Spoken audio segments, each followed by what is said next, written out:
જેટલા મોટા ઘર ઓફિસ એટલો વધુ ચાર્જ। અમદાવાદમાં વધતા પ્રદૂષણને લઈને નાગરિકો પાસેથી લેવાય છે પર્યાવરણ ટેક્સ। એએમસીને વાર્ષિક 4.5 કરોડની આવક। અમદાવાદમાં દિન પ્રતિદિન પ્રદૂષણનું પ્રમાણ વધી રહ્યું છે। ખાસ કરીને હવા પ્રદૂષણમાં વધારો થઈ રહ્યો છે। શહેરીજનોને સ્વચ્છ હવા અને વાતાવરણ મળી રહે તેને લઈને મ્યુનિસિપલ કોર્પોરેશન તંત્ર દ્વારા પ્રયાસો કરવામાં આવતા હોય છે। શહેરમાં વધતું પ્રદૂષણને લઈને મ્યુનિસિપલ કોર્પોરેશન તંત્ર દ્વારા ગત વર્ષથી નાગરિકો પાસેથી પર્યાવરણ ઇમ્પ્રુવમેન્ટ ચાર્જ વસૂલવાની શરૂઆત કરવામાં આવી છે। વિદેશોમાં જેમ વાહનોનો ઉપયોગ કરવામાં આવતો હોય તો વધુ પૈસાની ચૂકવણી કરવી પડે છે।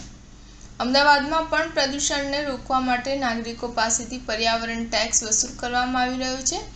અમદાવાદ મ્યુનિસિપલ કોર્પોરેશનના સિનિયર અધિકારીએ જણાવ્યું હતું કે દિવસે ને દિવસે પ્રદૂષણમાં વધારો થઈ રહ્યો છે।